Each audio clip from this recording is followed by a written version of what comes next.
Welcome to LexisNexis Risk Solutions Facing Change series. I'm Angus Sim, and today I'm delighted to welcome Richard Bistrong.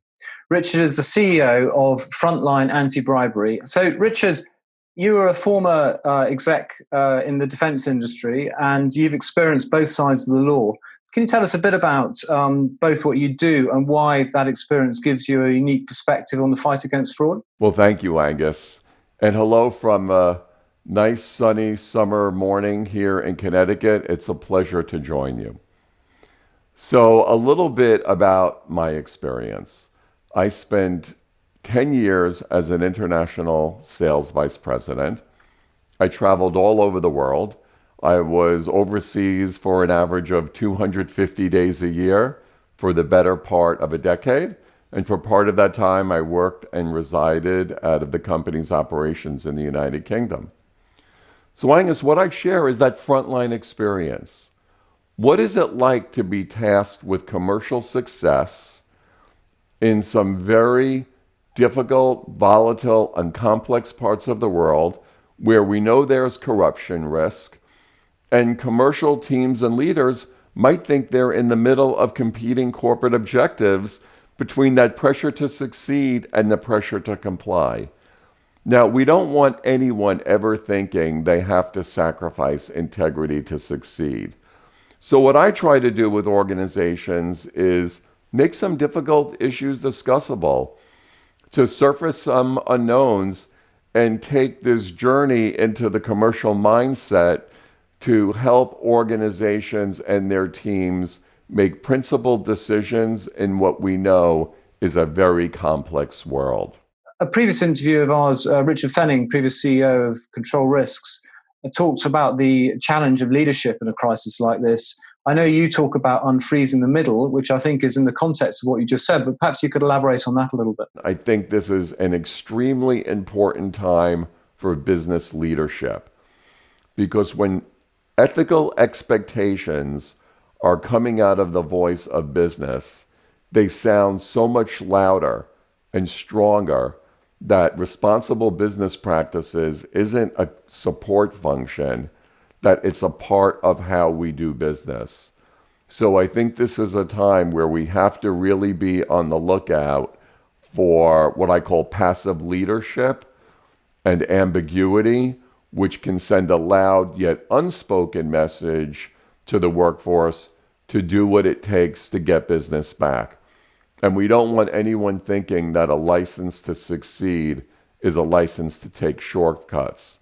Now, pre-COVID, for compliance leaders, it was easy to stop into someone's office, ask how things were going. So it was probably a more natural environment to align with your business peers and leaders.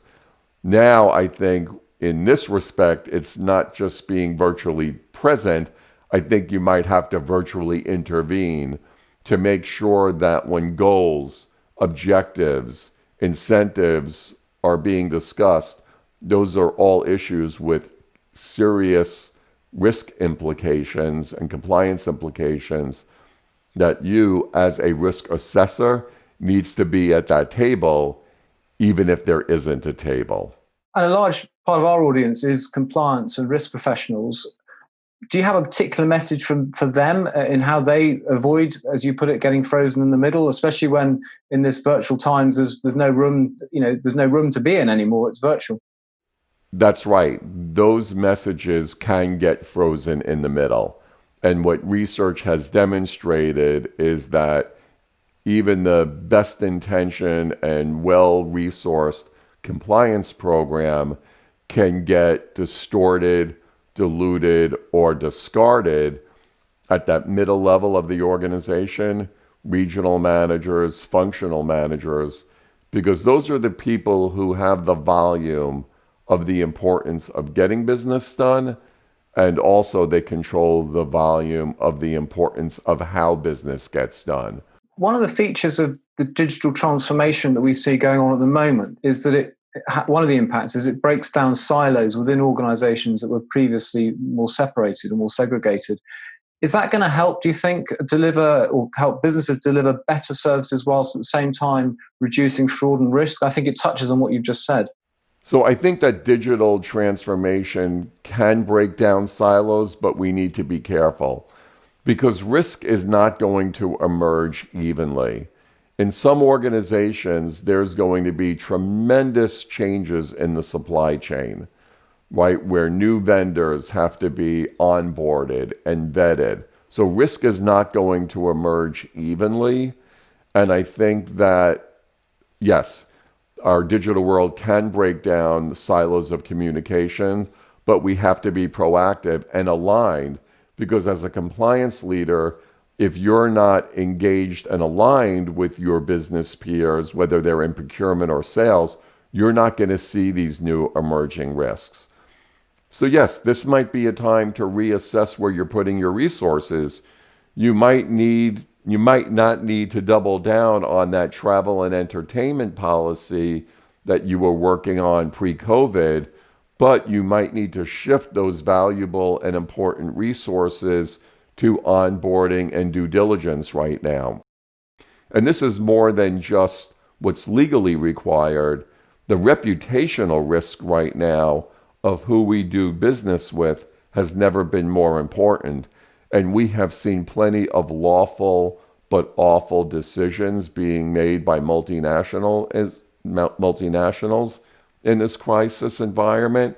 So we also need to be thinking about the reputations of everyone that we interact and engage with. We've heard regulators and others discussing, or at least making positive noises about ideas such as regulatory pauses during this crisis. Does that just give businesses a full sense of security? Inconvenience is not a reason for a compliance pause.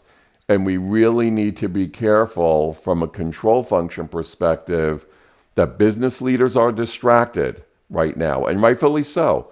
There's going to be this need for speed, but that can't overwhelm the importance of control processes. And in the United States, there was a recent webinar with one of the regulators who gave us, I think, a very good reminder that just because your sales and revenues might go down 20% right now, that doesn't mean that you reduce your compliance OPEX by 20%. In fact, I would argue that when you're facing market headwinds and people are tasked with success, they need more compliance resources and help right now to make sure that they're not taking ethics and integrity into their own hands. Okay, so it sounds like you're an optimist in the overall fight against crime. I mean, I've had many people say that organized crime is a far greater threat now than it perhaps was 20, 30 years ago. Would you agree? Do you think we're winning the fight, or is there presumably no room for complacency?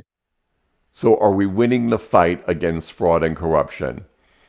I think we are, but it's not linear. It's not a straight line.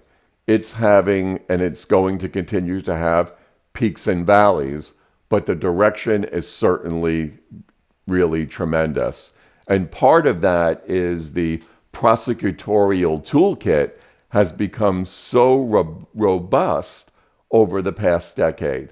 And as we've seen in the United Kingdom, there was recent enforcement, I think it was sanctions on 49 people. That's another great example where countries don't always have to rely on their international law enforcement partners. They have a robust set of in-country laws and toolkits that they can use. And the United Kingdom, with respect to the sanctions, unexplained wealth orders, isn't the only country that has really put some teeth into their laws and their law enforcement. We've seen the same thing in Brazil, Argentina, and France. So we have really seen an uptick in terms of extraterritoriality enforcement, international law enforcement cooperation, but also in-country laws, so to speak, all to being used in our fight against crime, corruption, and bribery.